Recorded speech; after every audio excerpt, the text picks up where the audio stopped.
Good morning and welcome back to another Money Wisdom sponsored by Johnson Brunetti. I'm Jalene Andrews. We are teaching you smart ways to manage your money, and joining us again with expert advice is Eric Hogarth, certified financial planner and senior partner at Johnson Brunetti. Eric, welcome back. Thanks, Jalene. Good morning. All right, good morning. Financial advisors can help with many stages of life, but today we're going to focus on how they can help with estate planning specifically. And here's our first bullet. They help clients define their estate planning goals. Yeah, I mean, you plan for all the fun stuff in life. The reality is we're all going to die. And then what happens then? To which a lot of people are like, I don't really care. Yes, you do.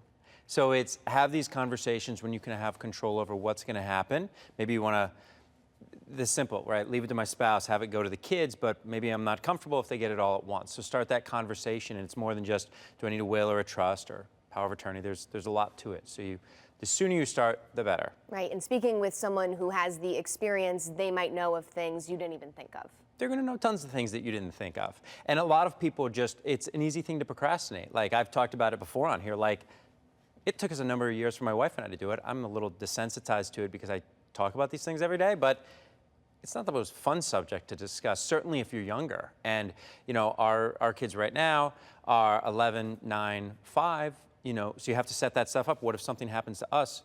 Who raises our kids? But you have to do it. Sure. All right. Next is creating strategies to reduce taxes while still preserving wealth for heirs.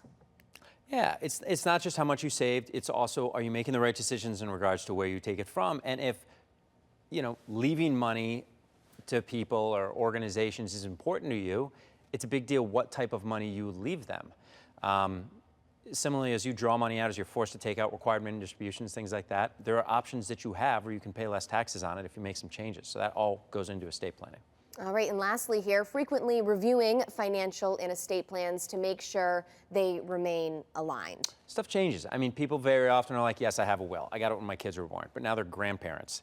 And even if your life hasn't changed, which it probably has, doesn't mean the laws haven't changed. So a general rule, at least when I'm talking to estate planning attorneys, what they say is like every 5 years, you should be checking in, just kind of like getting a, you know, I guess a legal physical, make sure everything is on track, everything still makes sense, and it's where you want it to be. 5 years is easy enough. So it comes up fast. It comes up fast. Time flies. All right, time flies. Now tell us about this week's book offer for people interested in learning more. It is the estate planning checklist. I guarantee you have not done most of these things, you know, viewer, because it's really important and people just don't do it. Procrastinate. They procrastinate. But if you start reading statistics, I don't know who other than financial planners and lawyers read statistics about the percentage of Americans that die without wills in place. It's a lot. So go to moneywisdomtv.com. It's absolutely free, estate planning checklist. And on this particular subject, you kind of know what you should be doing, so just get going. moneywisdomtv.com. We'll get it to you. It's free. It'll help, and hopefully it pushes you in gear. All right, Eric, as always, thanks for your time and advice. And one more time, that is moneywisdomtv.com. For CT Buzz, I'm Jalene Andrews. We'll see you next time.